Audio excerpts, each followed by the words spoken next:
আপনার আবার নবী রহমতুল্লাহ লিল আলামিনের প্রস্রাব মোবারক, পায়খানা মোবারক, পুত পবিত্র। মোবারক মানে কি? পবিত্র। পুত পবিত্র, পাক পবিত্র। বলেন সুবহানাল্লাহ। সুবহানাল্লাহ। তা পাক পবিত্র নবীর আওলাদও তারা পাক। বলেন সুবহানাল্লাহ। সুবহানাল্লাহ।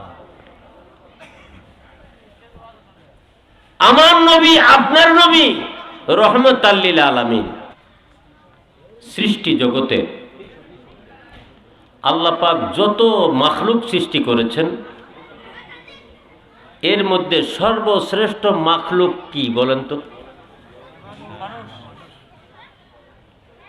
সর্বশ্রেষ্ঠ মাখলুক কে? রাসূল পাক সাল্লাল্লাহু আলাইহি ওয়াসাল্লাম। বলেন আলহামদুলিল্লাহ। আলহামদুলিল্লাহ। যাকে সৃষ্টি না করলে আল্লাহ পাক কুল কায়নাতের কিছুই সৃষ্টি করতেন না, যেটা আমরা হাদিসে কুদসির মাধ্যমে পাই, সকলেই আমরা জানি। লাউলাকা লামা খলাকতুল আফলাক। বলেন সুবহানাল্লাহ। যে আপনাকে যদি সৃষ্টি করার উদ্দেশ্য আমার না থাকতো তো আমি কিছুই সৃষ্টি করতাম না। তাহলে দেখা গেল তিনি হলেন সর্বশ্রেষ্ঠ মাখলুক এবং আল্লাহর হাবিব সাল্লাল্লাহু আলাইহি ওয়া আলিহি ওয়াসাল্লাম। বলেন আলহামদুলিল্লাহ। সৃষ্টি জগতে তার সমকক্ষ কি কেউ ছিল কোনোদিন? না। অতীতে ছিল না। বর্তমানে আছে না। ভবিষ্যতে হবে না। 1,00,000 মতান্তরে 2,24,000 নবী রাসূল আল্লাহ যাদেরকে পাঠাইছেন, কেউ কি আপনার আমার নবীর মতো? না। কোন নবী যদি বলে যে আমি আখেরি জামানার নবীর মতো, তাহলে তার ঈমান থাকবে না। তার নবুয়ত থাকবে না। বাতিল হবে কি না? তাহলে নবী হলেন সর্বশ্রেষ্ঠ। কি বলেন, ঠিক কি না? ঠিক। এই কারণে তাহলে নবী যদি সর্বশ্রেষ্ঠ হন, নবীর উপরে একটা কিতাব নাজিল হয়েছে না? অন্য অন্য নবীদের উপরে কিতাব নাজিল হয়েছে না? 114 খানা কিতাবের ভিতরে 4 খানা হলো বড়, তাই না? তো ওই সমস্ত কিতাবগুলি,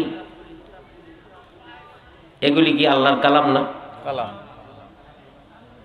কোরআন শরীফ নবীর উপর নাজিল হয়েছে দেখে নবী দামি হয়েছেন, তাই না? না। হ্যাঁ, না। কোরআন শরীফ ধন্য হয়েছে আমার নবীর কাছে আসার কারণে। বলেন সুবহানাল্লাহ। সুবহানাল্লাহ। কোরআন এত দামি হলো কারণ কি?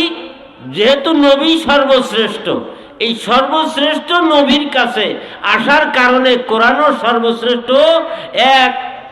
103 খানা কিতাবের ইমাম হলো আপনার আমার যে কোরআনে পাক আল্লাহ দান করছেন। এই কোরআন হলো সব কিতাবের ইমাম। বলেন সুবহানাল্লাহ। সুবহানাল্লাহ। কোরআন যদি তার নিজের যোগ্যতায় সব কিতাবের সর্দার হইতো, সেরা হইতো, এটা আল্লাহর কালাম, তাই না? জি। তো তৌরাত কি আল্লাহর কালাম না? কালাম। জবুর আল্লাহর কালাম না? কালাম। ইনজিল আল্লাহর কালাম না? কালাম। এটা সর্বশ্রেষ্ঠ কেন হয় নাই? সর্বশ্রেষ্ঠ নবীর উপরে নাজিল হয় নাই তো। জি। তো সর্বশ্রেষ্ঠ নবীর উপরে নাজিল হওয়ার কারণে এই কোরআনে পাক সর্বশ্রেষ্ঠ। বলেন সুবহানাল্লাহ। সুবহানাল্লাহ। আদম নবীর উম্মত ছিল, আপনার আমার নবীর উম্মত, সব নবীর উম্মত ছিল, কিন্তু সব উম্মতের ভিতরে শ্রেষ্ঠ উম্মত কে? আমরা। আপনার আমার নবীর উম্মত। বলেন সুবহানাল্লাহ। সুবহানাল্লাহ। কারণ কি? নবী শ্রেষ্ঠ, তাই নবীর উম্মত সর্বশ্রেষ্ঠ। বলেন সুবহানাল্লাহ। সুবহানাল্লাহ। নবীর সাথে কোনো তুলনা নাই, নবীর উম্মতের সঙ্গেও কোনো কারো তুলনা নাই। নাই। বলেন সুবহানাল্লাহ। সুবহানাল্লাহ। আছে? না। নবীর উম্মতের সাথে কোনো তুলনা আছে? না। নবী সর্বশ্রেষ্ঠ। এই জন্য নবী পাকের আওলাদ পর্যন্ত, যারা কিয়ামত পর্যন্ত, আমার নবীর যত আওলাদ পর্যন্ত, এরা সর্বশ্রেষ্ঠ। বলেন সুবহানাল্লাহ। 1,00,000 মতান্তরে 2,24,000 নবী রাসূলের বংশধর আওলাদ পর্যন্ত যারা ছিলেন, তাদের আওলাদ আর আপনার আমার নবীর আওলাদ কি এক আওলাদ? না। আপনার আমার নবীর আওলাদকে ভালোবাসা হলো ঈমান। বলেন সুবহানাল্লাহ। সুবহানাল্লাহ। তাদেরকে ভালো না বাসলে আপনার অন্তরের ভিতরে ঈমান ঢুকবেই না। কোন মুসলমান মুমিন হতে পারবে না ওই পর্যন্ত, যতক্ষণ পর্যন্ত তার অন্তরের ভিতরে নবী পাকের পরিবার পরিজনের মহব্বত না ঢুকবে। বলেন সুবহানাল্লাহ। সুবহানাল্লাহ। তাহলে দেখা গেল নবীর আওলাদ সর্বশ্রেষ্ঠ সব দুনিয়ার সব আওলাদের চাইতে। কারণ কি? নবীর আল্লাহ।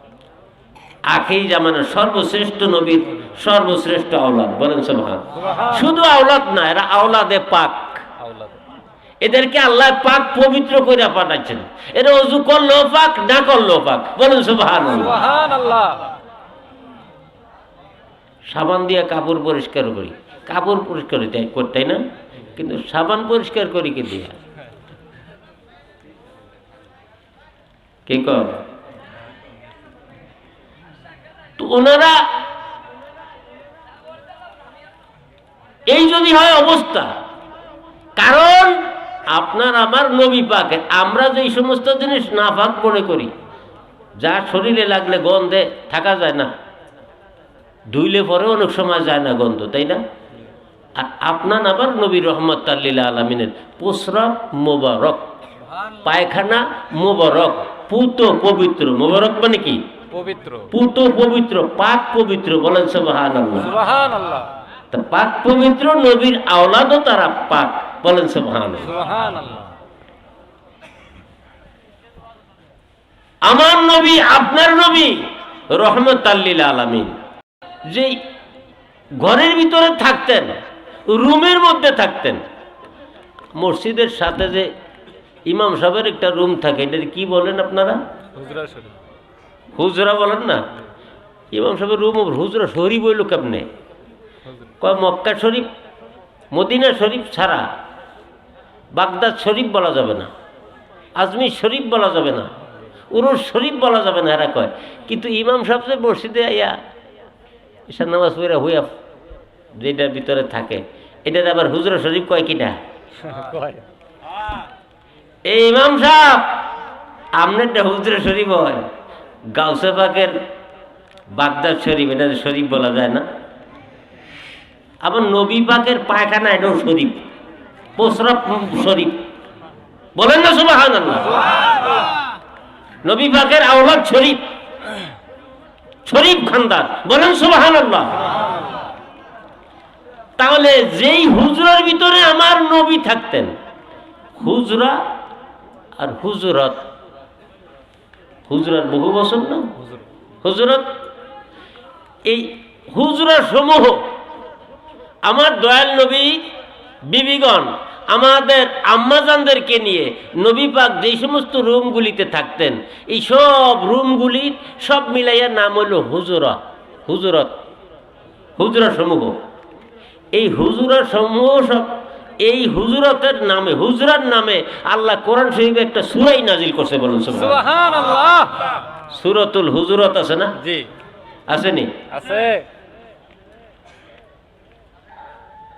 আপনার খতিব সাহেব ঘুমাইয়া গেছে, রাত 10টা বাজে। এখন যদি প্রয়োজন হয় মুসল্লিরা আইসা ডাকলে কি অন্যায় হবে? না।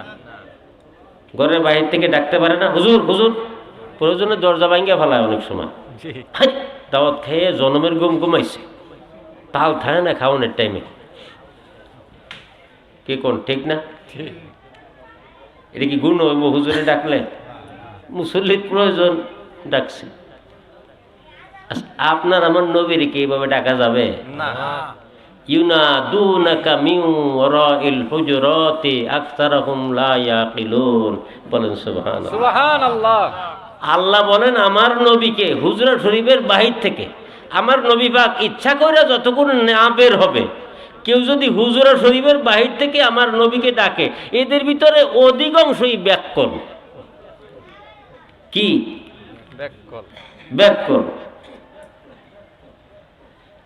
তো নবী পাকের সামনে কথা বলতে হবে, কতটুকুন আওয়াজে কথা বলতে হবে, তো আমার নবী যতটুকুন আওয়াজে কথা বলেন এর চাইতে বেশি আওয়াজ যদি তোমার হয়ে যায়, কাদেরকে আল্লাহ বলছেন? ইমানদারদেরকে ডাক দিয়ে বলছেন যে তুমি যত বড় ইমানদার থাকো, লা তারফাউ আসওয়াতাকুম ফাওকা সাউতিন নাবিয়্যি, তোমার আওয়াজ যদি আমার নবীর আওয়াজের চাইতে বেশি হয়ে যায়, তাহলে কি হবে? আং তাহবাতা আমালুকুম, তোমার সমস্ত তোমাদের আমল সমূহ বরবাদ হয়ে যাবে। ও আনতুম লা তাশউরুন, তোমার ভিতরে খবরও থাকবে না। বলেন সুবহানাল্লাহ। আমি ওই দিকে যাব না। আমি যে এই কথাগুলি বলতেছিলাম এই জন্য যে নবী পাকের সঙ্গে সংশ্লিষ্ট যা আছে এটাও পুত পবিত্র। নবীর সঙ্গে নিসবত রাখে, সম্পর্ক রাখে যেটা, এটাও কিন্তু পুত পবিত্র। বলেন সুবহানাল্লাহ। এই জন্য চাইর মাযহাবের ইমামরা এক বাক্যে রায় দিছেন যে মদিনা শরীফে আমার রওজা নবী পাকের রওজা মুবারকের মাটিটা আল্লাহ পাকের আরশে আজিমের চাইতে বেশি দামি। বলেন সুবহানাল্লাহ। কারণ কি? কারণ হলো এটা পিঠ মোবারকের সাথে সংশ্লিষ্ট, সম্পর্ক রাখছে। বলেন সুবহানাল্লাহ। নিসবত রাখছে, এটা আর এখন মাটি নাই, এটা আল্লাহ পাকের নিদর্শন হয়ে গেছে।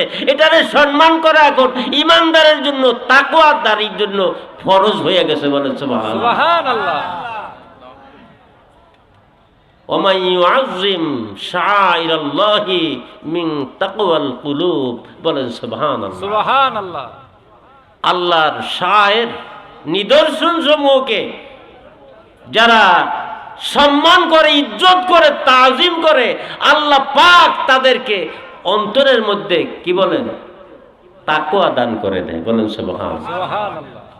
তাকওয়া দিয়ে তার অন্তরকে পরিপূর্ণ করে দেয়। আর একটা মানুষ ওই সময় পর্যন্ত দামি হবে না, দুনিয়ার টাকা পয়সা ধন দৌলত যা কিছু আছে এটা দিয়ে দুনিয়াদারি হিসাবে দামি হওয়া যাবে, কিন্তু আল্লাহর কাছে দামি হইতে হলে কি লাগবে?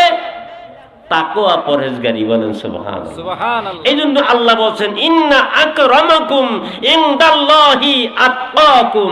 বলেন সুবহানাল্লাহ। সুবহানাল্লাহ। যে দুনিয়ার ভিতরে সবচেয়ে ওই ব্যক্তি সম্মানী যে ব্যক্তি আল্লাহকে যতটা ভয় করে। বলেন সুবহানাল্লাহ। সুবহানাল্লাহ। এই জন্য আল্লাহর ওলিরা আল্লাহকে ভালো যা বাসে তার সাথে ভয় করে বেশি। বলেন সুবহানাল্লাহ। সুবহানাল্লাহ। এই জন্য তাদের সম্মান ইজ্জত এত বাড়ছে যে জঙ্গলের পশু পক্ষী পর্যন্ত তাদেরকে সালাম করতে বাধ্য। বলেন সুবহানাল্লাহ। কারণ কি? আল্লাহর ভীতি তাদের ভিতরে আছে। এখন এই তাকওয়া, পরহেজগারি এটা কি বাহিরের জিনিস না অন্তরের জিনিস? অন্তরের জিনিস। আত-তাকওয়া হা হুনা। বলেন সুবহানাল্লাহ। আমার নবী বলছেন তাকওয়া অন্তরের জিনিস। এখন সব কিছু পোশাকের তাকওয়া আছে, লিবাসুত তাকওয়া, সব জিনিসের তাকওয়া আছে।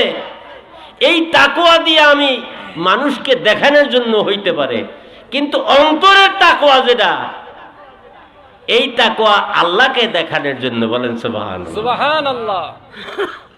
ইখলাস, মুখলেস বান্দাদের যা কিছু করবে সব আল্লাহ পাকের জন্য। বলেন সুবহানাল্লাহ। সুবহানাল্লাহ। আমরা উরুস করি কার জন্য? আল্লাহর জন্য। আল্লাহর জন্য। নবীকে ভালোবাসি কার জন্য? আল্লাহর জন্য। ওলির দরবারে কেন আসি? আল্লাহর জন্য। নামাজ কেন পড়ি? আল্লাহর জন্য। আল্লাহকে ভালোবাসি, ভয় করি তাই।